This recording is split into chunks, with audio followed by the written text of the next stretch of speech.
राम राम हरे हरे, हरे कृष्ण कृष्ण कृष्ण हरे हरे,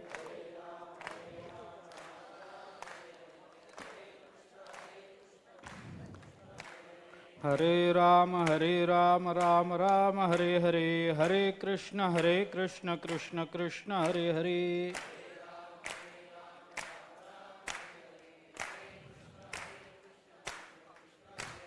हरे राम राम राम हरे हरे, हरे कृष्ण कृष्ण कृष्ण हरे हरे,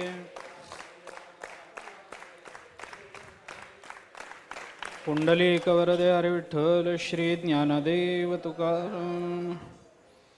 एवं वेदाचे मूळ सूत्र, सर्वाधिकारैक पवित्र श्रीकृष्णे गीताशास्त्र प्रकट केले. ज्ञानेश्वर महाराज गीता महात्म्य सांगतात. श्लोकाचा विचार संपला. किंबहुना श्री नारायणे विश्वकोंदले इथं गीतेची परिसमाप्ती झाली. कारण सर्वत्र एक परमात्म्याची अनुभूती येणं याकरताच गीतेची प्रवृत्ती होती. आणि ते फल प्राप्त झाल्यानंतर आता काय विवरण करायचं राहिलं? काही नाही. कोणत्याही विचाराचा शेवट, कोणत्याही संवादाचा शेवट हा आलिंगनातून होतो. कारण आलिंगन हे मतऐक्याचं असं द्योतक आहे. ज्यांच्या मताचं ऐक्य होतं तेच लोक आलिंगन देतात. वारकरी कधी दारुड्याला आलिंगन देताना तुम्ही पाहिला नाही, आणि पाहूही नका. वारकरी वारकऱ्यालाच आलिंगन देईल, कारण मतऐक्य आहे, विचाराचं साम्य आहे. नेता नेत्यालाच आलिंगन देईल, कारण दोघांना मिळून पैसे खायचे असतात, मतऐक्य असतं. प्रत्येक म्हणजे जिथं संवाद संपतो तिथं ऐक्याचा विचार असतो. ऐक्य विचार, दोघांच्या मताचं ऐक्य झाल्याशिवाय संवाद विसंवाद वाद जल्प वितंडा थांबत नाही. परपक्ष निवारण पूर्वक स्वपक्ष स्थापनावती विजुगुष कथा जल्पहा. जल्प म्हणजे दुसऱ्याचं मत खोडून टाकून स्वतःचं मत मांडणं, याला जल्प म्हणायचं. स्वतःचंच मत मांडत बसायचं, दुसऱ्याचं ऐकूनच घ्यायचं नाही, याला वितंडा म्हणायचं. दुसऱ्याचंच खोडून काढत राहायचं, आपलं म्हणणंच मांडायचं नाही, याला वाद म्हणायचं. आणि दोघांचंही मत एके ठिकाणी आलं की त्याला संवाद म्हणायचं. जल्प, वितंडा, वाद आणि संवाद अशा 4 पद्धतीचा विचार. त्याच्यामध्ये भगवान श्रीकृष्ण आणि अर्जुन यांचा वाद नव्हता. जल्प नाही, वितंडा नाही, हा संवाद आहे. भगवान शुकाचार्य आणि परीक्षित राजा यांचा संवाद आहे. आणि या संवादाची सांगता कधी होते? ज्ञानोबराय म्हणतात, हृदया हृदय एक झाले, ये हृदयीचे ते हृदयी घातले. विचाराचं साम्य झालं. द्वैत न मोडिता केले आपणा इसे अर्जुना, दीपे दीप लाविला तैसा परिश्वंगू तो झाला. द्वैत न मोडिता केला आपण पे पार्थ, संपलं.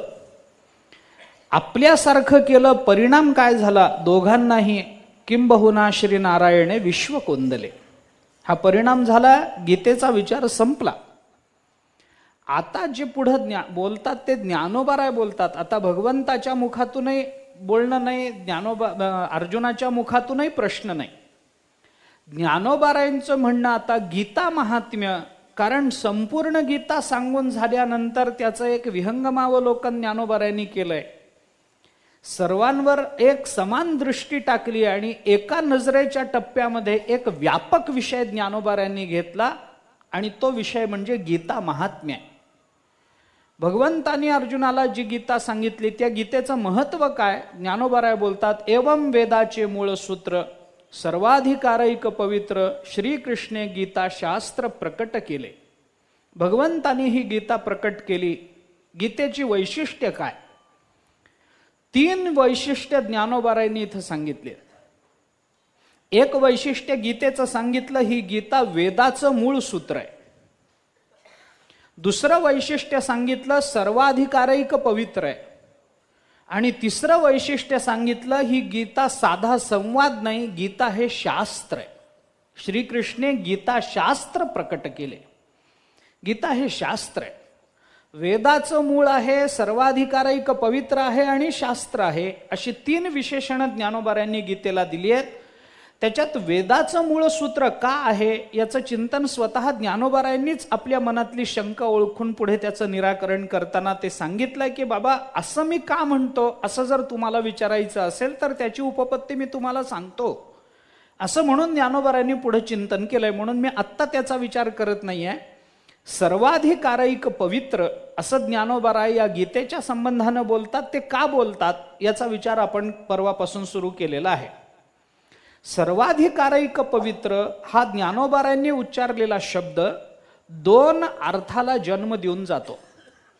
2 अन्वय आपल्याला लावता येतात. सर्वाधिकारैक पवित्र म्हणजे काय? सर्वांच्या अधिकाराचं एक पवित्र ठिकाण म्हणजे ही गीता आहे, असा एक सरळ अर्थ.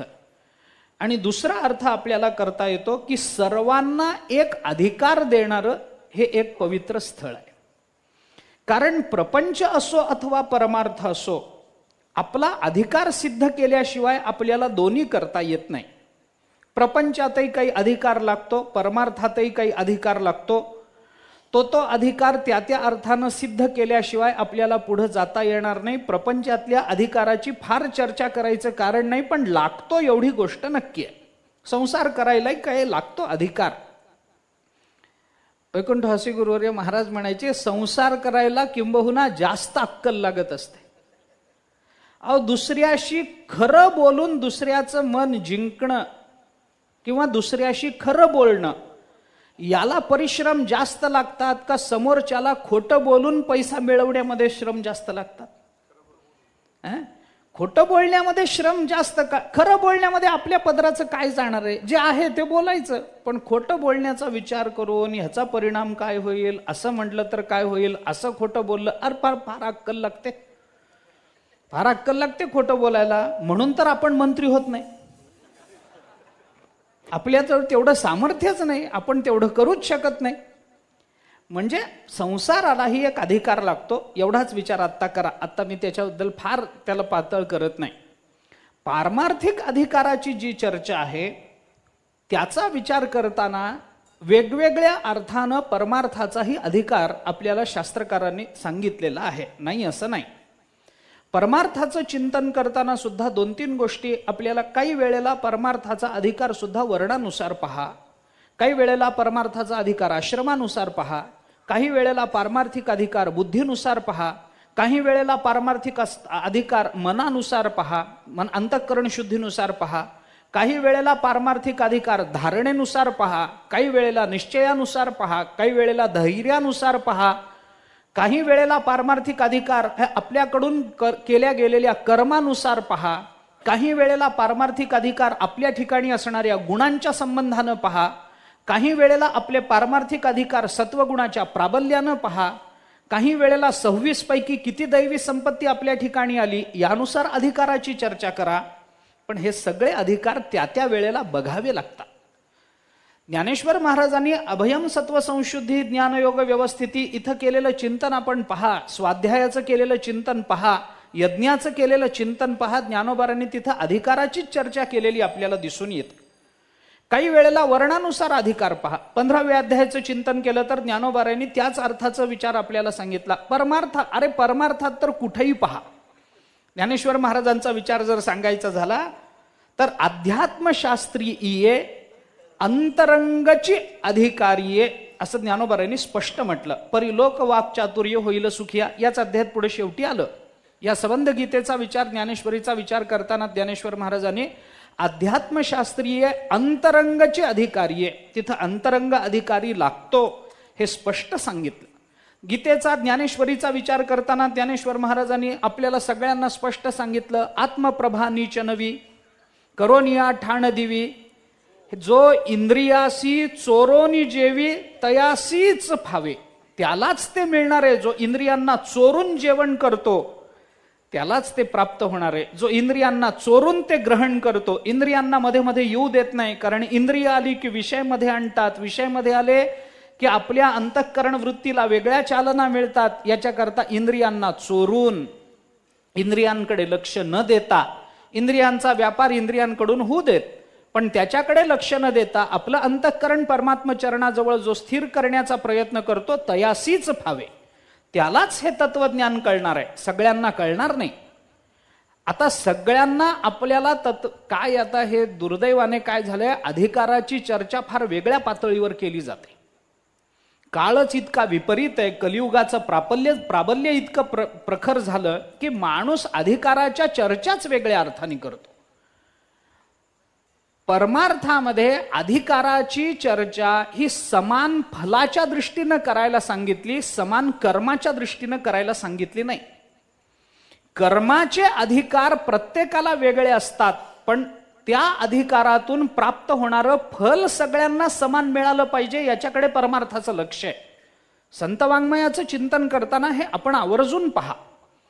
तुम्ही केलेलं कर्म मला करता येईल, तुम्ही वाचलेलं पुस्तक मला वाचता येईल, तुम्हाला जे कळलं ते सगळंच मला कळेल असं म्हणता येत नाही. पण मला जेवढं कळतं आणि तुम्हाला जेवढं कळतं त्याच्यामध्ये कदाचित मला तो अधिकार नसेल. तुम्ही एखादा संस्कृत ग्रंथाचा अभ्यास करत असाल, मला कळत नाही संस्कृत ग्रंथ, मला भाषा येत नाही, मग मी काय करावं? तुम्ही संस्कृत ग्रंथ, एखादा तत्वज्ञानाचा बोजड ग्रंथ बारकाईनं अभ्यासून जो आनंद मिळवता, जी ब्रह्मस्वरूपता मिळवता, मला जर संस्कृत कळत नसेल तर काही नाही, मी तुकाराम महाराजांचा एक अभंग वाचून तेच मिळवतो. मला ग्रंथ वाचता येत नाही म्हणून तुम्ही ते वाचू नका असं मी कधी म्हणू शकत नाही. आणि दुर्दैवाने अधिकाराची चर्चा आत्ता याच पातळीवर आहे. आम्हाला जर तो अधिकार नाही तर तुमचाही अधिकार आम्ही तुम्हाला भोगू देणार नाही, अशी अधिकाराची चर्चा करता येत नाही. वेदांत म्हणतो अधिकाराचा, म्हणून तुम्ही सुरुवातीला म्हणालो की वर्ण, आश्रम, बुद्धी, मन, धारणा या सगळ्याच नुसार अधिकाराचा विचार केला गेला पाहिजे. आपल्याला मी याची उदाहरणं सांगतो एक एक पाहिजे असेल तर. आपण वर्णाचा विचार करताना ज्ञानेश्वर महाराजांनी केलेलं चिंतन 16व्या अध्यायाच्या सुरुवातीला स्वाध्यायाचा विचार करत असताना किंवा त्याच्याही आधी आलेल्या यज्ञ या दैवी संपत्तीचा विचार करताना ज्ञानेश्वरांनी केलेला विचार जर आपण लक्षात घेतला तर आपल्याला हे बारकाईनं कळेल. ज्ञानोबराय असं म्हणतात की वर्णानुसार अधिकाराची चर्चा सांगतो मी. ज्ञानोबरायांचं म्हणणं असं तैसा प्रतिपाद्यू जो ईश्वरू, तो होवावया लागी गोचरू, श्रुतीचा निरंतरू अभ्यास करणे. स्वाध्यायाचा विचार मांडत असताना 16व्या अध्यायाच्या पहिल्या श्लोकावरचं हे भाष्य आहे. अभयम सत्व संशुद्धी ज्ञानयोग व्यवस्थिती दानम दमश्च यज्ञश्च स्वाध्यायस्तप आर्जवम. याच्यातल्या स्वाध्याय पदावर भाष्य करताना ज्ञानेश्वर महाराज म्हणतात, प्रतिपाद्य असणारा जो ईश्वर तो आपल्याला गोचर व्हायचा असेल, तो आपल्याला प्राप्त व्हायचा असेल, त्याच्याबद्दलची प्रत्यभिज्ञा व्हायची असेल तर श्रुतीचा निरंतर अभ्यास करा बाबा. उपनिषदाचा निरंतर अभ्यास करा, पण कुणी करा? ज्ञानोबारांनी पुढे केलेलं चिंतन असं, जे द्विजासीच ब्रह्मसूत्र येरा स्तोत्र का नाम मंत्र आवर्तने पवित्र पावावया तत्व. इथंही आपल्याला तोच विचार, याच्या आधी यज्ञाचा विचार आला.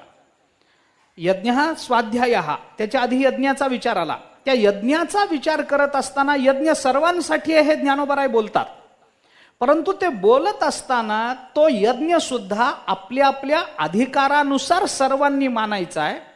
सगळ्यांनाच हवनाचा अधिकार नाही, सगळ्यांनाच मंत्र म्हणण्याचा अधिकार नाही, सगळ्यांनाच होता होण्याचा अधिकार नाही, सगळ्यांनाच यजमान होण्याचा अधिकार नाही, सगळ्यांनाच ऋत्विज होण्याचा अधिकार नाही, सगळ्यांनाच यज्ञाकरता पैसा देण्याचा अधिकार नाही. प्रत्येकाचे अधिकार यज्ञामध्ये भिन्न भिन्न आहे. यज्ञाकरता लागणाऱ्या समिधा कुणी आणून द्याव्यात, तो अधिकार वेगळा. यज्ञाकरता मंत्र कुणी म्हणावेत, अधिकार वेगळा. यज्ञाकरता जमीन कुणी सारवून द्यावी, अधिकार वेगळा. यज्ञाकरता कुंड मंडप कुणी रचावा, कुणी मांडावा, वेदी कुणी मांडावी, कुंड मंडप वेदी. ज्ञानोबारांनी केलंय की नाही चिंतन? कुंड कुणी तयार करावा, मंडप कुणी मांडावा, वेदी कुणी तयार करावी, त्याला शेणाने कुणी सारवावं, ते शेण कोणत्या गायीचं असावं, गायीचा सुद्धा अधिकार आहे यज्ञामध्ये, नाही असं नाही काय. त्या आता मंत्र म्हणणाऱ्या ब्राह्मणांनीच ते शेणाने सारवायचं असतं असं काही नाही. गावातल्या प्रत्येकाने त्या यज्ञामध्ये मदत करता कुणालाही करता येऊ शकते. आम्ही ही मदत करतो, आम्ही ती, प्रत्येकाला ते कदाचित मंत्रपाठ नसतील, कदाचित प्रत्येकाला आहुती देता येणार नाही, त्या अधिकारानुसार. पण ज्ञानोबारायांनी केलेलं चिंतन इतकं बारकाईचं आहे. ज्ञानोबाराय म्हणतात, द्विज षटकर्मे करी शूद्र तया ते नमस्कारी, दोघा एकची सरोभरी निफजे याग. त्याच्या पुढची ओवी, तैसा अधिकार पर्यालोचे. ज्ञानोबारायांनी चिंतन केलं, यज्ञ करणे कुणाचे? सर्वांचे. ज्ञानोबारायांचं म्हणणं असं, यज्ञ सर्वांचा आहे पण अधिकार पर्यालोचे. अधिकाराचं आलोचन करूनच तुम्ही यज्ञ सर्वांचा आहे म्हणा, सगळ्यांनाच सगळे अधिकार दिले जातात असं नाही, हे लक्षात घ्या. अधिकार पर्यालोचे, यज्ञ करणे सर्वांचे, परी विष फळाशेचे न घेपे माझी. ज्ञानोबाराय 16व्या अध्यायामध्ये आपल्याला सांगतात, सगळ्यांनी यज्ञ करावा पण फलाची आशा ठेवण्याचं विष आपल्या अंतःकरणामध्ये उतरवून घेऊ नये, सगळ्यांनी करावा. हे सांगत असताना जे शब्द वापरलेत, द्विज षटकर्मे करी.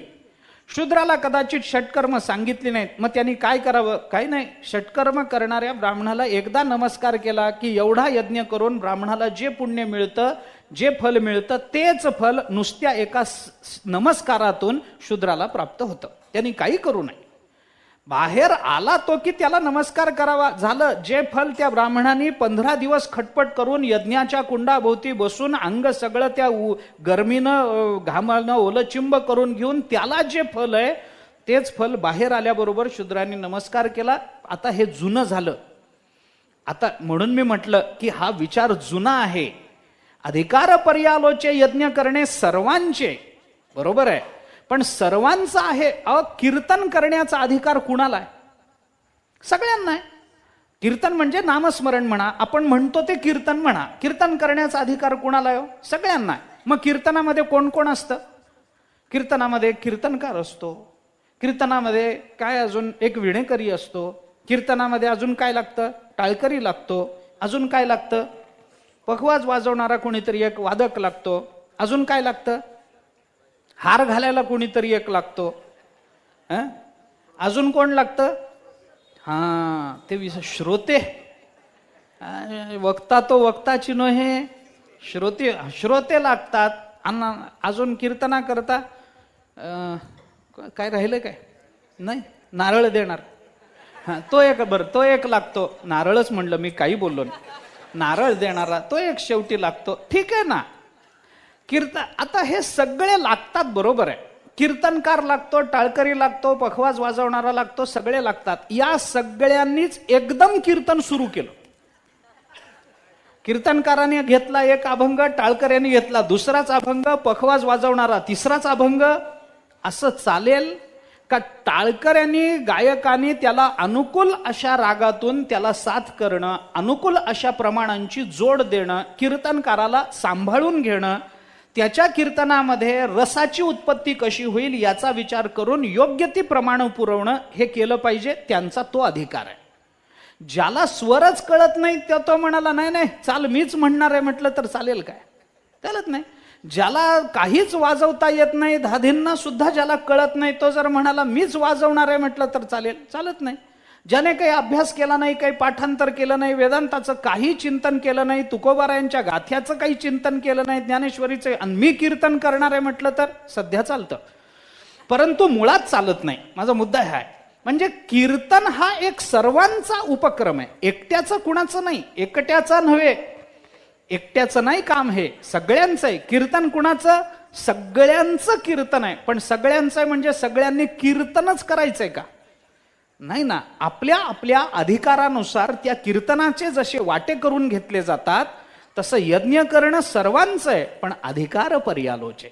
ज्ञानोबाराय चिंतन करताना अधिकाराचा विचार सांगतात, तो मला आपल्या समोर ठेवायचा आहे. म्हणजे कोणी काही अधिकार, म्हणून मी म्हटलं आपल्याला की काही अधिकार हे वर्णानुसार चालतात, काही अधिकार आश्रमानुसार विचारात घ्यावे लागतात. नाना चांडाळ मंदिराशी अवचटे आलिया. आता अधिकाराचाच विचार आहे की नाही? इथं कोणत्या वर्णाचा नाही, इथं आश्रमाचा आहे. संन्यासी म्हटलं की नाही, आश्रमाचा विचार ज्ञानोबाराय करतात. इथं आश्रम म्हणजे संन्यासाश्रम म्हणून त्याचा काय अधिकार, गृहस्थाश्रम म्हटल्यानंतर त्याचा काय अधिकार, ब्रह्मचर्य आश्रमात तो असेल तर त्याने कसं राहिलं पाहिजे, केव्हा उठलं पाहिजे, कधी झोपलं पाहिजे, कसा अभ्यास केला पाहिजे, गृहस्थाश्रम म्हणल्यानंतर त्यांनी अन्नदान कसं केलं पाहिजे, अतिथीपूजन कसं केलं पाहिजे, घरातल्या सगळ्यांना संतुष्ट कसं ठेवलं पाहिजे, गृहस्थाश्रमाने गाय कशी सांभाळली पाहिजे, हे सगळंच आलं की नाही त्याच्यामध्ये, तो अधिकार आला. वानप्रस्थाश्रम आता सध्या कलियुगामध्ये नाही, सोडून द्या, परंतु वानप्रस्थाश्रमाचे काही नियम होतेच की नाही असं त्याच्या पुढे गेला संन्यासाश्रम. संन्यासाश्रमामध्ये पुन्हा त्याचे नियम त्याला पाळावेच लागतात. त्याने अग्नीला स्पर्श करायचा नाही. आता सर्रास ते सगळे संन्याशी येतात आणि दीप प्रज्वलन करतात. कसं जमत असेल कळतच नाही, पण संन्याशाला अग्नीला स्पर्श करता येत नाही बाबा. अग्नीचा स्पर्श त्याने टाकला, त्याला अजून सांगू का, सोन्यालाही स्पर्श करायचा अधिकार नाही. संन्याशांनी सोन्याला स्पर्श करायचा नाही. ब्रह्मचार्याने तांबूलाला स्पर्श कराय, विडा खायचा नाही ब्रह्मचार्याने. सुपारी म्हणा, विडा म्हणा, ब्रह्मचार्याने खायचा नाही. शास्त्राने इतकं पुढे जाऊन सांगितलंय, ब्रह्मचार्याने विडा खाल्ला तर तो तर नरकात पडतोच, त्याचा काही विषयच नाही, पण त्याला विडा देणारा सुद्धा त्याच्या बरोबरीनं नरकात पडतो. म्हणून द्यायचाही नाही त्याला, विडा द्यायचा नाही, विडा खायचा नाही, तोंड लाल करून घ्यायचं नाही. आणि विडा खाल्ल्यानंतर वडील जे तोंड लाल करतात तेही करून घ्यायचं नाही, दोन्ही बाजूनी करायचं नाही. म्हणजे हे ज्या त्या आश्रमाचे नियम झाले. नियम पाळणं अधिकार म्हणजे काय, त्या नियमामध्ये राहणं हाच अधिकार. म्हणजे अशा अर्थाने काही वेळेला बुद्धीचा अधिकार असावा लागतो. योग्य बुद्धी असल्याशिवाय काही कळत नाही. वेदांतामधले काही नियम असे आहेत, वेदांतामध्ये काही प्रक्रिया अशा आहेत, त्याला बुद्धीचंच प्राबल्य लागतं. हे असं कसं, ते तसं कसं, ह्याची सिद्धी त्याची सिद्धी, हे म्हणायचं झालं की सगळा बुद्धीचाच प्रश्न आहे. बुद्धिर्यस्य बलम तस्य निर्बुद्धेस्तु कुतो बलम, असंच होणार शेवटी. काही वेळेला धारणे, काही वेळेला धैर्य, याचा अधिकार लागतो. आपण मागे बोललो होतो एकदा, उपनिषदामध्ये ज्या वेळेला विद्यार्थी येतो त्यावेळेला गुरु त्याला सांगतात, या 100 गायी घेऊन जा, 1000 झाल्या की ये, मी तुला ब्रह्मज्ञान देतो. हे 100च्या 1000 गायी होईपर्यंत विद्यार्थ्यांनी थांबणं म्हणजे काय, त्याला धैर्याचा अधिकार सिद्ध करून दे. तोपर्यंत तुझ्या अंतःकरणातली ब्रह्मजिज्ञासा जागी राहिली पाहिजे, याच्याकरता त्यांनी प्रयत्न केला पाहिजे. देहधारणेपुरतं अन्न त्यांनी सेवन केलं पाहिजे, तेवढ्या पुरतंच त्यांनी अन्न घेतलं पाहिजे. विद्यार्थी दशेमध्ये किती अन्न खावं, काय खाऊ नये, आहेत की नाही नियम आपल्याकडे. साधकाची दशा उदास असावी, उपाधी नसावी अंतर, हे काय आहे, शेवटी एका अधिकाराचाच विचार आपल्याला करावा लागतो. म्हणून प्रत्येकाचा अधिकार ठरलेला आहे, वर्णानुसार आहे, आश्रमानुसार आहे. परमार्थात कर्माचा सुद्धा अधिकार आहे. नाथ महाराजांनी कर्माचा अधिकार सांगत असताना असं स्पष्ट सांगितलंय की ज्याची कर्मावर श्रद्धा आहे त्यालाच कर्माचा अधिकार दिला जातो. ज्याची श्रद्धा कर्मावरी तोच कर्माचा अधिकारी, ज्याची श्रद्धा श्रीधरी तो नव्हे अधिकारी कर्माचा. ज्याची भगवान श्रीकृष्णावर श्रद्धा बसली तो कर्माचा अधिकारी होऊ शकत नाही. तो भक्तीचा अधिकारी होईल पण कर्माचा अधिकारी होणार नाही. मग कर्माचा अधिकारी व्हायचा असेल तर त्याला कर्मावरच श्रद्धा असली पाहिजे. श्रीधरावर श्रद्धा असून चालणार नाही. तसा ज्ञानाचा अधिकारी वेगळा, प्रत्येकाचा अधिकारी वेगळा. अधिकाराची चर्चा आज आपण ज्या अर्थाने करतो आहोत तशी चर्चा परमार्थामध्ये करता येत नाही. प्रत्येकाला आजचा अधिकार दुसऱ्याला आहे म्हणून आपल्याला पाहिजे. आपण त्याचे अधिकारी आहोत का नाही याची चर्चा करायला कोणी तयार नाही. परमार्थाचे अधिकारी कोण? सगळे. ब्रह्मज्ञान कुणाला मिळावं? सगळ्यांनाच मिळावं. देव कुणाला भेटावा? सगळ्यांनाच भेटावा. पण कुणाला भेटतो? कुणालाही भेटत नाही ना. अधिकार असल्याशिवाय परमात्मा भेटत नाही, याची संगती काय लावणार? मग जर एखादा कोणी म्हणेल की मी असं केलं म्हणून मला परमात्मा भेटला आणि तुम्ही ते करू शकत नाही असं म्हटलं की माणसाला अपमान वाटतो. मी करू शकत नाही म्हणजे काय? म्हणजे तुम्हाला भेटलेलाच देव खोटा असेल. मला भेटत नाही म्हणजे तुम्हालाही भेटू शकत नाही. आणि तुम्हाला जर तो अधिकार आहे तर मलाही तो अधिकार असला पाहिजे. प्रत्येक जण स्वतःला अधिकारी त्या ह्याच्यात आहे. काय झालं म्हणे, ते एके दिवशी कोणीतरी एका जवाहिऱ्याने बादशहाकडे येताना चांगले टप्पोरे मोती आणले. उत्तम अशा ह्याचे मोती. ते मोती आणल्यानंतर बादशहाने ते मोती विकत घेतले. चांगली त्याला भरपूर किंमत दिली. सगळं झालं. आणि ते मोती राजाला, त्या बादशहाला इतके आवडले की त्या बादशहा तो त्या मोत्याशिवाय दुसरा काही विचारच करेना. काही विचारच करेन. मग आता काय करावं? बिरबलाने सांगितलं तुम्ही राज्यकारभारात लक्ष द्या. मोती काय ते घेऊन काय वर जायचंय काय? त्याने सांगितलं नाही बाबा, आपल्याकडे असे मोती झाले पाहिजेत बिरबल, काही कर, आपल्याकडे मोती झाले पाहिजेत.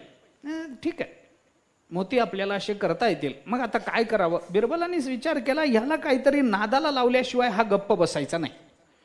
बिरबलांनी सांगितलं, महाराज आपल्याकडे असे मोती येतील. म्हणे कसे येतील? बिरबलांनी सांगितलं, काही नाही, त्याच्याकरता मोत्याची शेती करावी लागेल, मोती पिकवावे लागतील आपल्याला.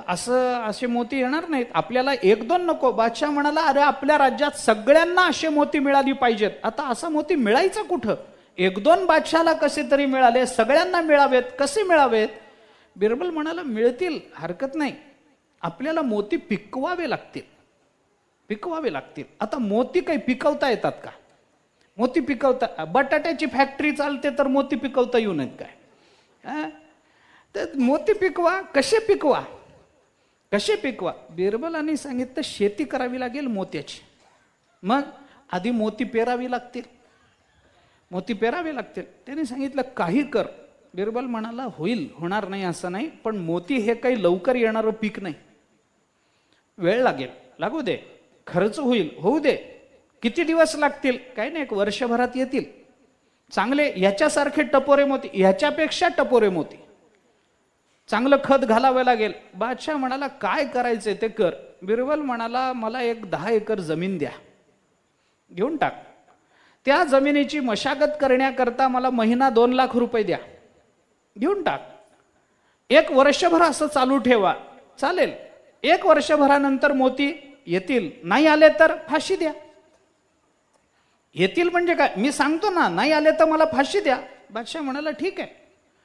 झालं. आता मोती कुठं पिकवता येतात महाराज? बिरबलांनी 10 एकर जमीन घेतली, महिना 2 लाख रुपये घ्या, निवांत बसायचं.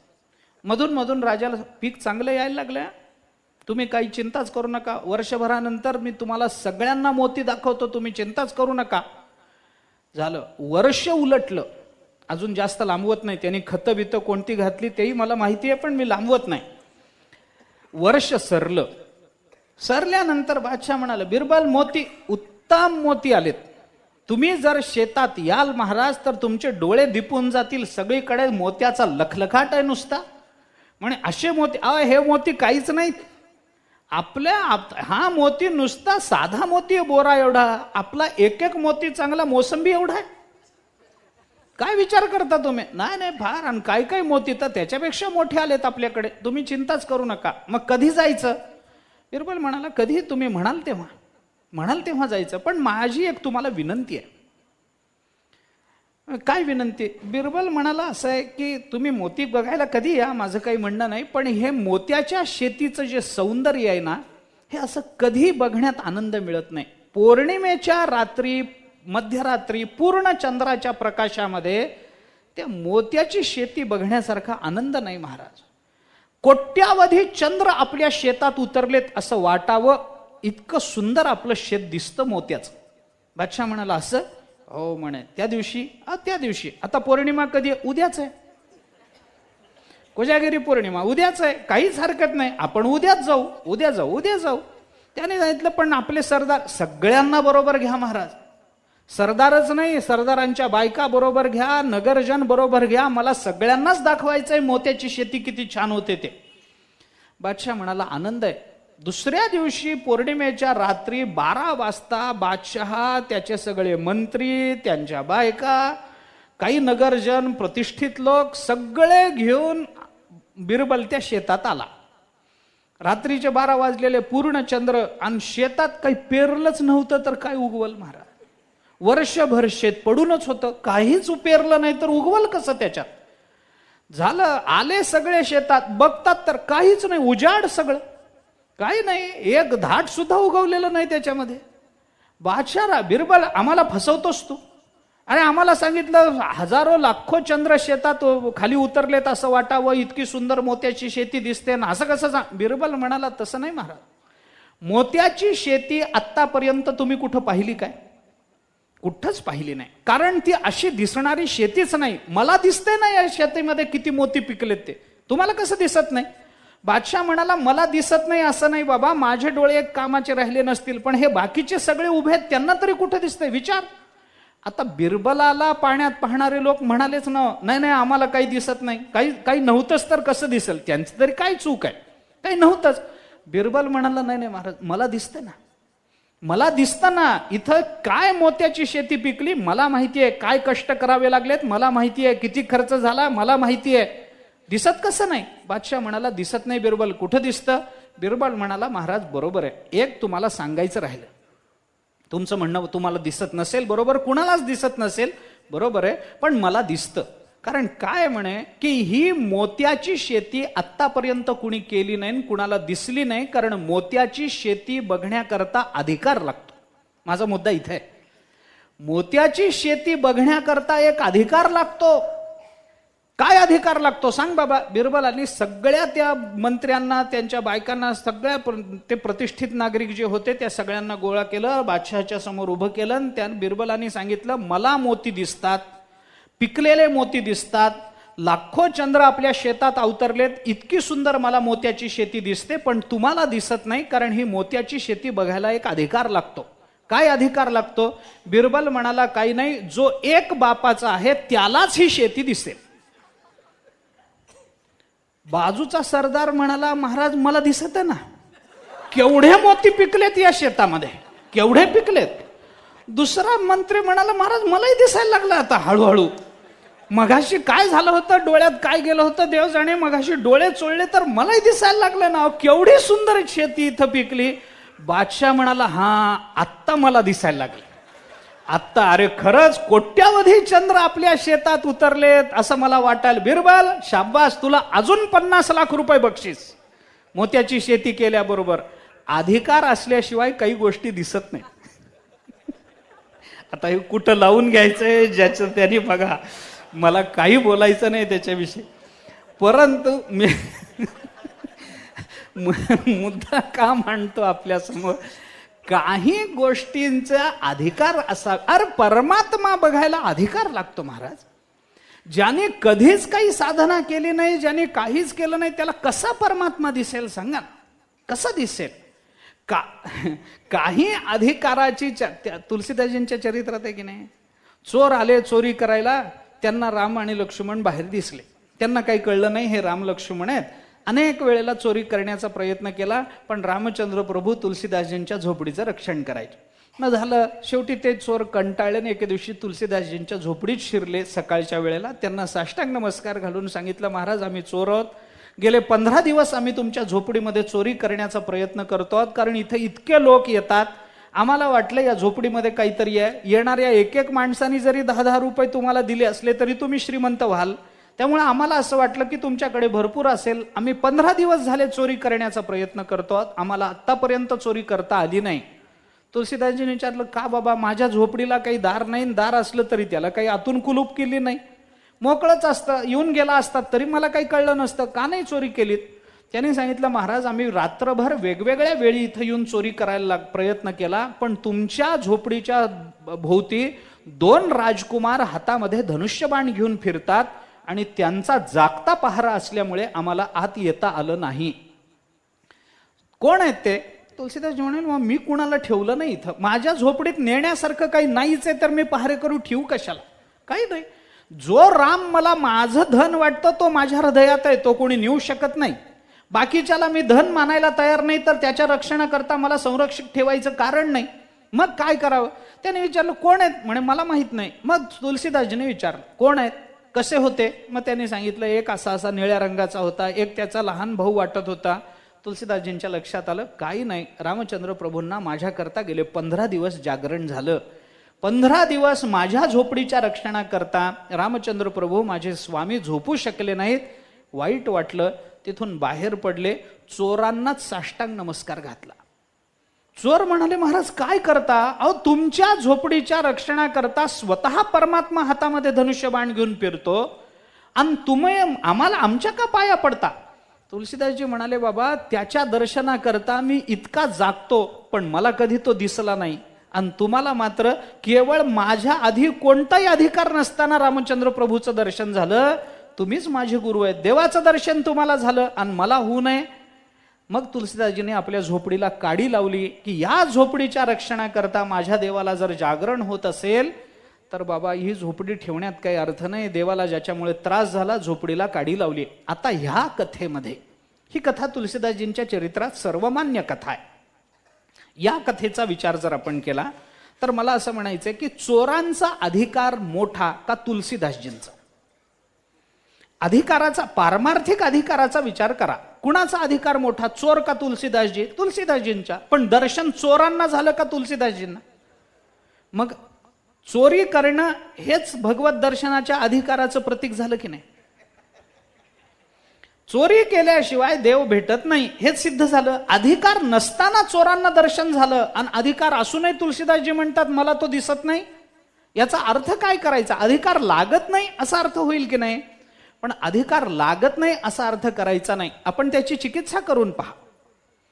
गंमत ही आहे की तुलसीदासजींच्या घराभोवती चोरीच्या उद्देशानं वावरणारे हे जे दोन चोर होते, काय जो काही एक चोर होता, तो चोर इतरत्र कुणाच्या घरी गेला असता तर त्याला भगवत दर्शन झालं असतं काय?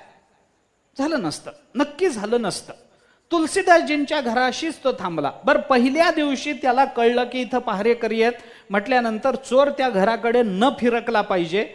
तरी 15 दिवस रात्रभर तुलसीदासजी ज्या जागेमध्ये राहतात त्या जागेकडे एकटक बघत राहणं, तुलसी संतांचं वास्तव्य जिथं झालं त्याच्याकडे उघड्या डोळ्यांनी बघत राहणं, एवढं जरी केलं तरी त्याला भगवत दर्शनाचा अधिकार प्राप्त होतो. हे चिंतन आपल्याला करावं लागतं. त्यांना तो अधिकार आधी होता का नव्हता हा विषय नाही. संत ज्या क्षेत्रामध्ये राहतात, संत जिथे राहतात, संतांच्या वास्तव्याचं जे ठिकाण आहे त्या ठिकाणाचं अखंड ध्यान तो जर चोर करत असेल तर संतांच्या वास्तव्यानं पुनीत झालेल्या जागेचं ध्यान करणाऱ्याला भगवत दर्शनाचा अधिकार आपोआप सिद्ध होतो. म्हणून चोरांना दर्शन झालं. आता ते झालं ते त्यांना कळलं नाही वगैरे हा एक दुसरा मुद्दा त्याच्यात. चोरांना देवाचं दर्शन झालं म्हणजे चोराचा अधिकार मोठा, गोष्ट खरी. परंतु प्रश्न हा आहे की ज्याचं दर्शन चोरांना झालं तो परमात्मा आहे हे त्यांना कळलं का? कळलं नसेल तर ते अधिकारी मानावेत का? मग अधिकार नाहीच आहे हे दुसऱ्या बाजूने सिद्ध करता येईल. म्हणजे दर्शन होऊन सुद्धा त्यांना जर परमात्मा कळालाच नाही तर समोर परमात्मा असून कळत नाही याचा अर्थ परमात्मा दर्शनाचा अधिकार नाही हे एका बाजूला माना. आणि दुसऱ्या बाजूला परमात्मा दर्शन झालं म्हणून तुलसीदासजी पाया पडले असं जर म्हणायचं असेल तर संतांच्या स्थानाचं अखंड ध्यान करणं. तुम्ही इथं बसून ज्ञानोबारांच्या समाधीचं ध्यान करा ना, परमात्मा नाही भेटला तर मग पुढचा प्रश्न आहे. ज्ञानोबारांच्या समाधीचं आपण जर अखंड ध्यान करू तर भगवत कृपा होईल की नाही? होईल ना. करपात्रीजीने एक फार सुंदर चिंतन केलं, फार सुंदर विचार. त्याने विचार मांडताना असं मांडला की ज्याचे जया ध्यान तेची होय त्याचे मन. बरोबर. ज्याचं आपल्याला ध्यान असतं आपलं मनही तत्स्वरूप होऊन जातं. परमात्म्याचं अखंड ध्यान केलं आपलं मन परमात्म रूप झालं. ध्यान केलं की तत्स्वरूपाची प्राप्ती होते. चिंतने चिंतने तद्रूपता वगैरे हे सगळं आहे. आता मुद्दा असा, मी जर पांडुरंगाचं ध्यान करीन तर माझं मन पांडुरंग रूप होईल का शिवरूप होईल? पांडुरंग रूप होईल. मी जर भगवान शंकराचं ध्यान केलं तर शिवरूप होईल. मी जर ब्रह्मदेवाचं ध्यान केलं तर ब्रह्मदेवाच्या रूपाचं होईल. ज्या रूपाचं आलंबन मी ध्यानाकरता स्वीकारतो त्या रूपाचं माझं मन होतं. झालं. कृपात्रीजींनी विचार पुढे असा मांडलाय की पण असं असलं तर तरी सुद्धा जर गोपिकांचं ध्यान केलं तर आपलं मन कोणत्या रूपाला प्राप्त होतं? भगवान पांडुरंगाचं ध्यान केलं तर मन पांडुरंग रूप होतं. गोपिकांचं ध्यान केलं तर गोपिका रूप होणार नाही, ते कृष्ण रूप होईल. ज्ञानोबारायांचं ध्यान केलं तर ज्ञानोबारायांच्या समाधीच्या आकाराचं मन होईल का पांडुरंग मनामध्ये प्रकटेल, परमात्म्याचं दर्शन होईल? असं का? गोपिकांचं ध्यान करून भगवान श्रीकृष्णाचं दर्शन का व्हावं? कारण ज्या गोपिकांचं ध्यान आम्ही करतो आहोत त्या गोपिका कृष्णरूप झालेल्या आहेत म्हणून दर्शन कृष्ण रूपाचंच होणार. आम्ही ज्या ज्ञानोबारायांचं ध्यान करतो त्या ते ज्ञानोबाराय परमात्म रूपच असल्यामुळे आम्हाला होणारं आमच्या मनाचं जो आकार आहे तो परमात्मा पांडुरंगाच्याच रूपाचा होणार, कारण ज्ञानोबाराय तत्स्वरूपाला प्राप्त झालेले. चिंतन करताना बघा बारकाईनं, मी हे का बोलतो, अधिकाराचा विचार करायचा म्हणून. दोन्ही अर्थानं आपण विचार करा. तसं कर्माचा अधिकार, ज्ञानाचा अधिकार, अशा सर्व पद्धतीचे भिन्न भिन्न अधिकार आपल्याला गीतेनेच सांगितले. योगाचा अधिकार असा आहे म्हणून तस्मात योगी भवार्जुन, अर्जुना तू योगी हो, मग तू कर्म कर, तस्मात असक्त सततम कार्यम कर्म समाचर, म्हणून तू भक्ती कर, सततम कीर्तयंतो माम यतंतश्च दृढव्रतः. हे सगळं तस्मात ज्ञानमयो भव. योग वासिष्ठामध्ये रामचंद्र प्रभूंना उपदेश करताना ज्ञानवान एव सुखवान, ज्ञानवान एव बलवान, तस्मात ज्ञानमयो भव, म्हणून तू ज्ञानमय होऊन जा, असा केलेला उपदेश. हे सगळ्या अर्थाने आपल्याला गीता ज्ञानाचा उपदेश करते. ज्ञानाचा अधिकार कसा प्राप्त होईल ते सांगते. कर्माचा विचार करताना कर्म करून कर्मबंधन निर्माण होऊ नये याच्याकरता कर्माचा अधिकार कसा असावा हे आपल्याला सांगते. योगाचा विचार करताना अंतःकरण वृत्ती, चित्तवृत्ती कशी अलंबनाशी एकरूप झाली पाहिजे याच्याकरता आसन कसं मांडावं, तिथं बसावं कसं, अधिकुणाचं स्मरण करावं हे सांगते. हे सगळे अधिकार सांगते. भक्ती करताना अंतःकरणामध्ये विचार काय केले जावेत हे गीता आपल्याला सांगते. प्रत्येकाचा अधिकार वेगवेगळा म्हणून सांगितला. मला बोलायचे काय ऐका. सर्वाधिकारैक पवित्र असं म्हणत असताना पवित्र हे विशेषण गीतेकडेच लावायचंय, अधिकाराकडे लावायचं नाही, कारण अधिकार मिळणं हा भाग वेगळा आहे. पवित्र स्थानावर गेल्यानंतर ते अधिकार प्राप्त होतात हाही प्रश्न वेगळा आहे. पवित्र हे विशेषण गीतेकडेच लावा. पण सर्व, एक आणि अधिकार या शब्दामध्ये 4 शब्द आलेत. सर्वाधिकारैक पवित्र मध्ये 4 गोष्टी आल्यात. सर्व, अधिकार, एक आणि पवित्र असे 4 शब्द आलेत. याच्यातला पवित्र शब्द आपल्याला गीतेकडे लावायचा. सर्व हा शब्द आपल्याला 2 ठिकाणी लावता येईल. जो सर्व म्हणजे जो कुणी या अधिकाराला उत्सुक आहे ते सर्व असाही लावता येईल. आणि सर्व हा शब्द अधिकाराकडे लावता येईल. जो कोणी इच्छुक आहे त्या सर्वांना सर्व अधिकार प्राप्त करून देणारी ही गीता आहे. अशा 2 अंगानं आपण विचार करतो. सर्व अधिकाराचं एक पवित्र स्थान म्हणजे गीता, आणि सर्वांना एका पवित्र अधिकाराचं प्रदान करणारं स्थान म्हणजे गीता. सर्वांना एक अधिकार आहे का? सर्वांना एक अधिकार असतो का? नसतो. प्रपंचातही नसतो, परमार्थातही नसतो. पण गीतेमध्ये जर आपण आलो तर सर्वांना एक अधिकार प्राप्त होईल. कोणता? परमात्मा प्राप्तीचा. सर्वांना एक अधिकार मिळेल. मग कोणी गीतेकडे या बाबा तुम्ही. मग तो स्त्री आहे का पुरुष आहे गीता बघणार नाही. मग तो लहान आहे का मोठा गीता बघणार नाही. मग तो श्रीमंत आहे का गरीब गीता बघणार नाही. मग स्त्री आहे का पुरुष गीता बघणार नाही. कोणत्याच अर्थानं गीता विचार करणार नाही. गीता सर्वांना एक अधिकार प्राप्त करून देणारं स्थळ आहे, म्हणून याचा विचार करा. आणि सर्व अधिकार एकाला प्राप्त करून देणारं गीता हे स्थळ आहे असा दुसरा विचार करा. कर्माचा अधिकार ज्यांना आहे त्यांना ज्ञानाचा अधिकार मिळत नसेल तर गीतेकडे या. गीता कर्माचाही अधिकार देते, ज्ञानाचाही देते, योगाचाही देते आणि भक्तीचाही देते. सगळे अधिकार गीता आपल्याला प्रदान करते. म्हणून सर्व अधिकारैक पवित्र, सर्व अधिकारांना प्राप्त करून देणारं पवित्र स्थान म्हणजे गीता, आणि सर्वांना एक अधिकार प्राप्त करून देणारं स्थान म्हणजे गीता. अशा 2 अन्वयाने आपल्याला विचार करायचा.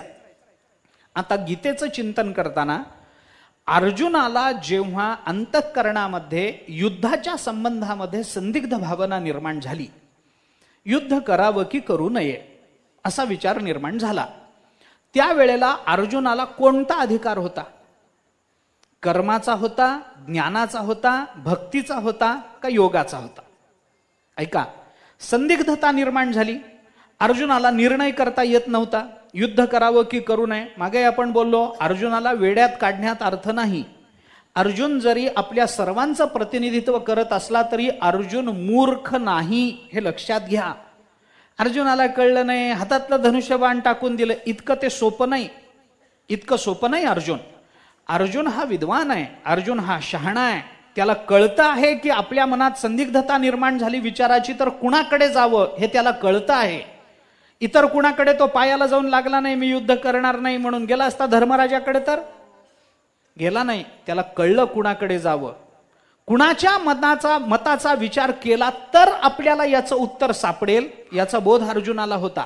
बाकी अर्जुन कसंही असू द्या, पण मी युद्ध करावं की करू नये हे विचारायला तो भगवंताकडेच गेला, याच्यातच त्याची थोरवी आहे. त्याला दुसऱ्याच्याकडे जावं वाटलं नाही. दुसऱ्याचं आलंबन स्वीकारा, कुणाच्या तरी आश्रयाला जाऊन, नाही हो मला सांगा हो, मला युद्ध करावं वाटत नाहीये, मी काय करू. एखादा असता तर म्हणाला असता, नको वाटतंय ना सोडून दे, आज कीर्तनाला जावं वाटत नाही ना, दे सोडून, काय एवढं त्याच्यामध्ये, उद्या पुन्हा. असं झालं नाही. इतकं ते सोपं नाही. अर्जुनाच्या अंतःकरणामध्ये भगवंताच्या शब्दाबद्दलचा असणारा विश्वास अर्जुनाचं मोठेपण सिद्ध करतो. भगवंताच्या शब्दाला ओलांडून न जाण्याची अर्जुनाची निष्ठा अर्जुनाचं मोठेपण सिद्ध करते. माझ्या मताच्या निश्चयाकरता किंवा माझ्या ठिकाणी असणाऱ्या संदिग्धतेच्या निवृत्तीकरता मला भगवंताशिवाय दुसरं कोणीही नको आहे, हा अर्जुनाचा विचार अर्जुनाचं मोठेपण सिद्ध करतो आहे. आणि त्याच्याही पेक्षा आपल्या मनात निर्माण झालेली संदिग्ध अवस्था अज्ञानामुळं आहे, ते अज्ञान प्रकट करायला अर्जुनाला लाज वाटत नाही, म्हणूनही अर्जुन मोठा आहे. अज्ञान प्रकट करायची अर्जुनाला लाज वाटत नाही. तेव्हा मला युद्ध नको वाटतं आहे असं एखादा क्षत्रिय त्या काळातला बोलला असता तर लोकांनी, लाज वाटत नाही तुला, क्षत्रिय असून युद्ध नको म्हणतोस, असं म्हणून त्याची लाज काढली असती. पण ही शक्यता असूनही अर्जुनाला आपली दुर्बलता प्रकट करण्याची लाज वाटली नाही. अर्जुन मोठा आहे. लक्षात घ्या, अर्जुन देवाला म्हणतो, देवा मी संदिग्ध आहे, युद्ध करावं तरी माझ्या अंतःकरणामध्ये विकल्प आहेत आणि न करावं तरी विकल्प आहेत. युद्ध केलं तर दोन विकल्प निर्माण होतात, हिंसा घडेल, आणि युद्ध केलं तर मला जे राज्य मिळेल ते राज्य मी सुखानं भोगू शकणार नाही. मी जर युद्ध नाही केलं तर माझ्या ठिकाणी दोन विकल्प आहेत, माझ्या स्वधर्माचं आचरण माझ्याकडून होणार नाही एक विकल्प आहे, आणि मी जर युद्ध नाही केलं तर माझी अपकीर्ती होईल, ही भीती माझ्या अंतःकरणामध्ये आहे. मी काय करावं? कारण कोणत्याही बाजूने विचार केला तरी दोष माझ्याकडे येतो ना देवा. जबाबदारी माझी आहे, युद्ध करण्याची जबाबदारी माझी आहे, न केली तरी होणाऱ्या परिणामाची जबाबदारी माझीच आहे. काय करावं कळत नाही. दोन्ही बाजूने अडचण निर्माण होते. इकडं गेलं, इकडं आड, तिकडं विहीर, असं आपण म्हणतो ना, त्याला शृंगापत्ती म्हणतात. आपत्तीच्या बाबतीत विचार करताना त्याला शृंगापत्ती म्हणतात. शृंगापत्ती म्हणजे काय की एखाद्या अरुंद बोळातून आपण जात असताना आजूबाजूला काहीही आश्रयाला, कुणाचं दार नाही, कुठं खिडकी नाही, कुठं पळायला दुसरा बोळ नाही, एक अरुंद बोळ आहे, एकच माणूस जाऊ शकेल असा अरुंद बोळ आहे. त्या बोळातून आपण पुढे जात असताना अर्ध्या बोळात आलेलो समोरून उधळलेला बैल जर आला तर पुढे जावं का मागे जावं? पुढे जावं तरी आपत्ती आहे, मागे फिरावं तरी आपत्ती आहे. याला म्हणतात शृंगापत्ती. तो कसंही केलं तरी पुढे गेलो तर पोटात शिंग खुपसणार आहे, आणि आपण उलट फिरून धावायला लागलो तर आपल्या पाठीत शिंग खुपसून आपल्याला मारणार आहे. पण दोन्हीकडून शृंगाची आपत्ती आपल्यावर येणारच आहे. ही शृंगापत्ती असते. जिथं एखाद्या प्रश्नाला कोणतंही उत्तर देणं हे आपत्तीजनक असतं तेव्हा त्याला शृंगापत्ती असं म्हणतात. कुठले उत्तर द्या, हो म्हणलं तरी अडचण, नाही म्हणलं तरी अडचण. याच्याकरता मराठीत एक उदाहरण सोपं आलंय. सोपं उदाहरण मी तुम्हाला विचारतोय असं नाही, पण हे विचारला गेलेला प्रश्न आहे म्हणून सांगतो. एखाद्या माणसाला विचारा, तुम्ही दारू पिऊन मारणं, तुमच्या बायकोला तुम्ही दारू पिऊन मारणं सोडलं काय? तो जर म्हणाला हो, तर आधी मारत होता आणि दारू पित होता हे कबूल केल्यासारखं होईल की नाही? म्हणजे दोष आहेच आहे. तो जर म्हणाला नाही, तर म्हणजे अजून दारू पिऊन मारतो आहे हे चालूच आहे हे कबूल केल्यासारखं होईल की नाही? म्हणून होई म्हणता येत नाही, नाही म्हणता येत नाही, अशी जी अडचण असते त्याला म्हणतात शृंगापत्ती. त्याला शृंगापत्ती असं म्हणतात. ते प्राणीशास्त्रामध्ये असं आहे की एखादा साप, उंदीर या भ्रमानं एखाद्या चिचुंदरीला गिळतो. चिचुंदरी असते की नाही, कर्कश आवाजामध्ये ओरडते. ती चिचुंदरी दिसायला उंदरासारखीच असते, सापाचा भ्रम होतो आणि त्याला वाटतं हा उंदीर आहे, म्हणून त्या चिचुंद्रीला तो साप गिळतो.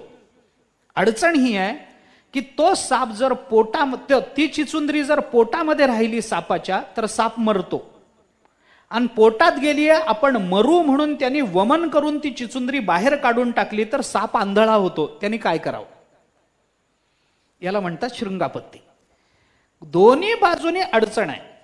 आंधळ होऊन जगण्यातही काही तात्पर्य नाही, कारण आंधळ्या सापाला काहीच कळत नसेल तर कुठेही जाईल, मारेलच, कोणीतरी मारेलच त्याला, मरून जाईल. आणि ती चिचुंद्री पोटात ठेवली तरी तो मरून जाईल. असे कितीतरी प्रश्न आपल्या जीवनामध्ये निर्माण होतात.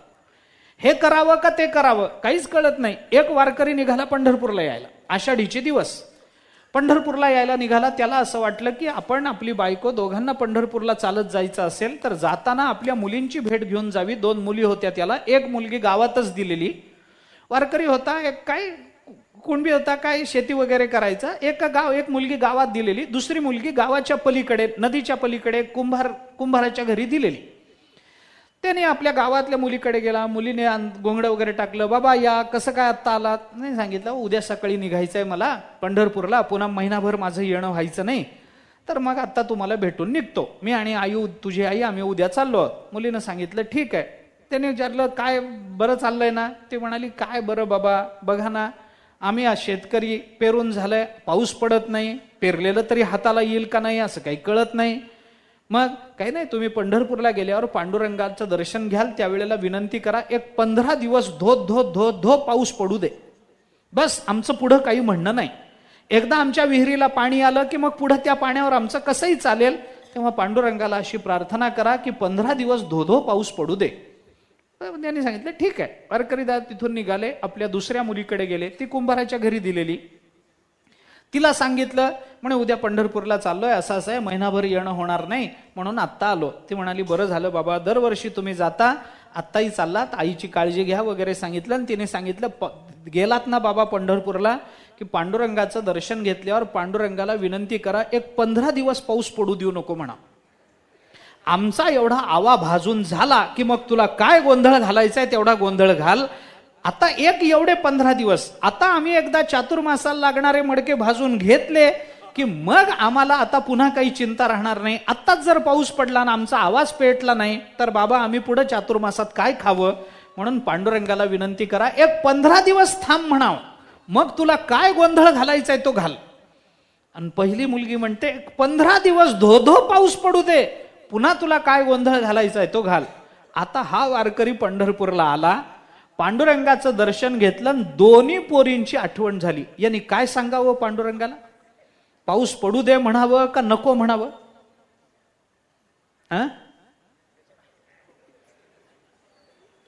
काय त्यांनी काय देवाला विनंती काय करावी? 15 दिवस पाऊस पडू दे म्हणावं का 15 दिवस पडू देऊ नाही म्हणावं? अरे बर, याचंच नाव शृंगापत्ती, एवढंच सांगायचं. असे अनेक प्रश्न धर्मसंकट म्हणून आपल्या समोर उभे राहतात. आणि त्यावेळेला जेव्हा निर्णय क्षमता नसते, त्यावेळेला भगवंताशिवाय गत्यंतर नाही हे अर्जुनाला पटलं. अर्जुनाचं मोठेपण इथे आहे. अर्जुन देवाला असं विचारतो, त्यावेळेला देवा मी काय करावं मला कळत नाही. आणि मग भगवान जेव्हा त्याला सांगायला सुरुवात करतात, त्यावेळेला अर्जुनाचा अधिकार कोणता होता हे मला आपल्याला विचारायचं आहे. ज्ञानाचा अधिकार त्यावेळेला अर्जुनाला होता का? मग दुसऱ्याच अध्यायामध्ये अविनाशी तू तद्विद्धी हे सांगितलेलं अर्जुनाला का कळू नये? ज्ञानाचा अधिकार असता तर दुसऱ्या अध्यायामध्ये नासतो विद्यते भावो नाभावो विद्यते सतः हे अर्जुनाला का कळू नये? तिथंच गीता संपायला पाहिजे होती ना. हे जे आपण आता किंबहुना श्री नारायणे विश्व कोंदले हे म्हणणं काय, आणि अविनाशी तू तद्विद्धी येन सर्वमिदम ततम हे म्हणणं काय, अर्थ एकच झाला की नाही?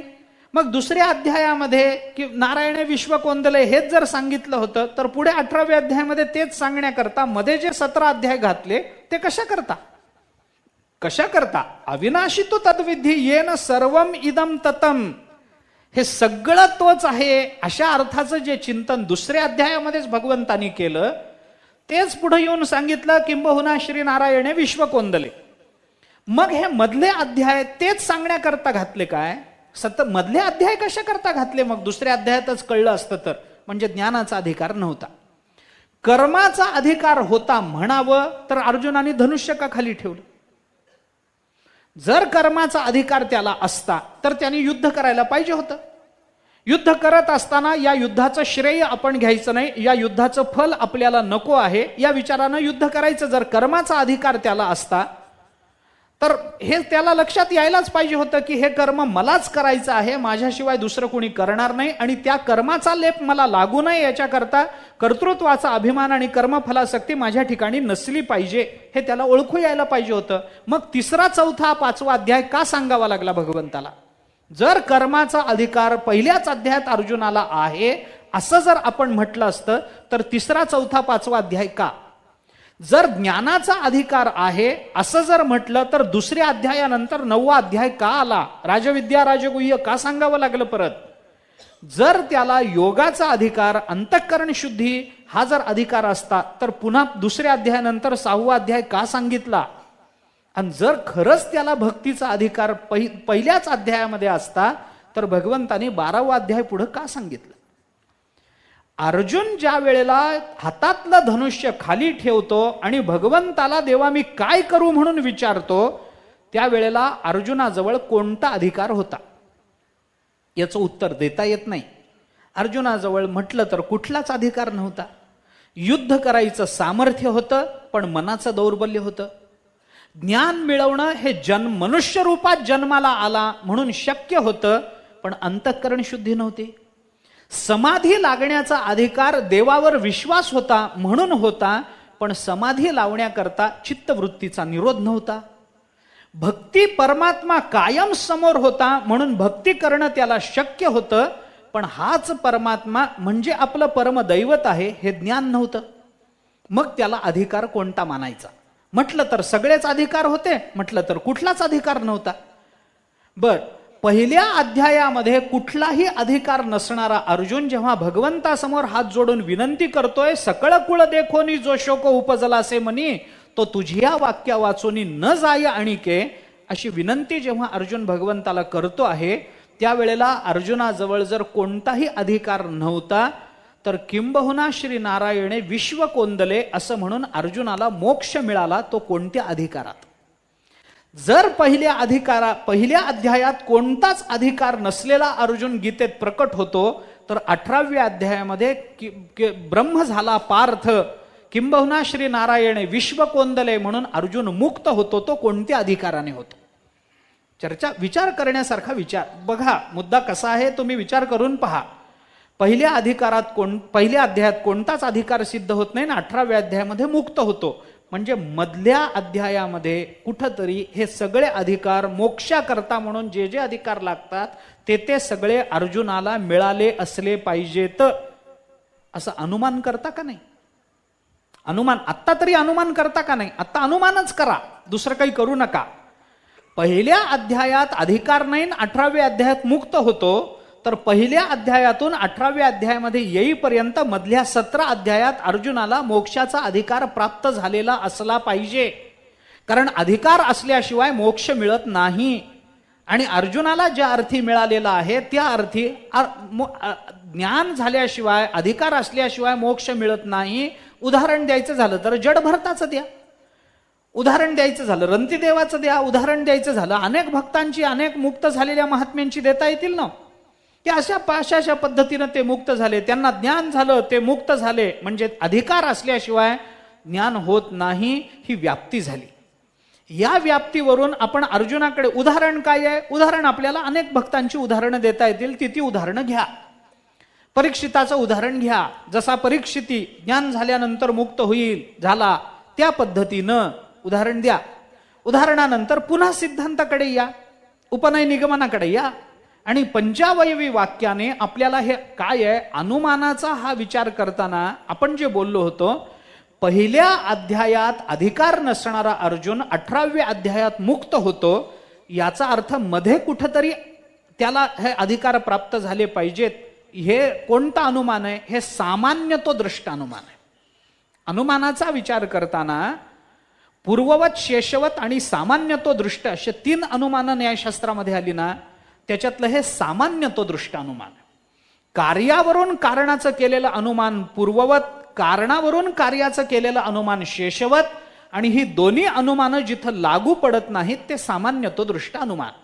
याच्याकरता न्यायशास्त्राने उदाहरण असं दिलंय की सकाळी एक मनुष्य आपल्या घरातून बाहेर पडला तेव्हा त्याचा मित्र त्या मित्रा स्वतःच्या घराच्या दारामध्ये दात घासत उभा असलेला त्यांनी पाहिला. त्यानंतर संध्याकाळी त्याच माणसाने आपला तोच मित्र बाजारपेठेमध्ये पाहिला. आता सकाळी घरी होता आणि संध्याकाळी बाजारामध्ये, ज्या अर्थी तो दिसतो आहे त्या अर्थी मधल्या काळात तो घरातून बाजारात आलेला असला पाहिजे. हे अनुमान, याला म्हणतात सामान्य तो अनुमान. सामान्य अनुमान आहे ना. तसं पहिल्या अध्यायात जर अर्जुन अधिकारी नाही आणि शेवटच्या अध्यायामध्ये तो मुक्त होतो आहे, तर मध्ये त्याला अधिकार मिळालेत असं सिद्ध होईल की नाही, करावं लागेल की नाही. बरं, गीता वाचली तर 3, 4, 5 अध्याय कर्माचा अधिकार सिद्ध करून देणारा, 9वा अध्याय ज्ञानाचा, 9वा 13वा अध्याय ज्ञानाचा अधिकार सिद्ध करून देणारा, 12वा अध्याय 15वा अध्याय आपल्याला भक्तीचा अधिकार सिद्ध करून देणारा, 6वा अध्याय योगाचा अधिकार सिद्ध करून देणारा. हे सगळं म्हणता येईल की नाही, लावता येईल की नाही. म्हणजे याचा अर्थ काय झाला, ही एकच गीता असं पवित्र ठिकाण आहे की सर्व अधिकाराची प्राप्ती करून देते. मोक्षाकरता लागणारे जे जे काही अधिकार आहेत ते सगळे अधिकार प्राप्त करून देणारी ही गीता आहे. म्हणून सर्व अधिकारैक पवित्र असं गीतेला ज्ञानोबराय विशेषण देतात. आणखीनही आपल्याला एका अंगाने विचार करता येणार आहे. सर्व अधिकाराची प्राप्ती झाली म्हणजे कोणकोणत्या? कर्मयोगाची, योगशास्त्राची, ज्ञानयोगाची, भक्तियोगाची, सगळ्याच अधिकाराची प्राप्ती झाली. कुणाला झाली? एका अर्जुनाला झाली. सर्वांना झाली. सर्व अधिकाराची प्राप्ती एका अर्जुनाला झाली. आणि मग अर्जुन असं अर्जुनाला अधिकार देणारी ही पवित्र गीता आहे असा एक विचार आपल्याला करता येईल. आता कर्मयोगाचा अधिकार प्राप्त झाल्यानंतर ज्ञानयोगाच्या अधिकाराची गरज राहते काय? ज्ञानयोगाचा अधिकार दिल्यानंतर योगशास्त्राच्या अधिकाराची गरज राहते काय? योगशास्त्राचा अधिकार ज्याला समाधी अवस्थेचा अधिकार प्राप्त झाला त्याला भक्तिशास्त्राच्या अधिकाराची गरज राहिली का? कारण ज्याला ज्ञानशास्त्राचा अधिकार मिळाला तो योगशास्त्राने जाईल कशाला? पण गीता म्हणते, गीतेच्या बाबतीमध्ये सगळे अधिकार गीता प्राप्त करून देते. सर्व अधिकारैक पवित्र. सर्व हे अधिकाराकडेच लावा. एकच अधिकार गीता देते मोक्षाचा असं नाही, सगळे अधिकार देते.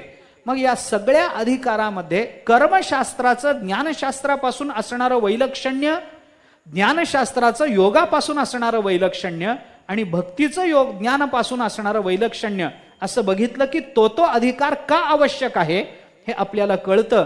आणि त्या अर्थानं आपल्या जीवनामध्ये त्या अधिकाराची प्राप्ती करून घेणं हे जर इष्ट ठरत असेल तर असे सगळे अधिकार प्राप्त करून देणारी गीता आहे. म्हणून ज्ञानोबराय म्हणतात सर्व अधिकारैक पवित्र. मग ते कोणकोणते अधिकार लागतात? आणि या सर्व एकाला सगळे अधिकार अर्जुनाला मिळाले. आता गीतेच्या बाबतीत विचार केला तर संसारा एवढे थोर ओझे फेडिले जगाचे. मग आता एकट्या अर्जुनालाच सगळे अधिकार देते असं नाही, तर सगळ्यांना मिळून गीता एक अधिकार कसा देते याचाही थोडासा विचार करायचा आहे. उद्याला पाहू. पुंडलिक वरदा हरी विठ्ठल. श्री ज्ञानदेव तुकाराम. विठ्ठला विठ्ठला विठ्ठला विठ्ठला विठ्ठला.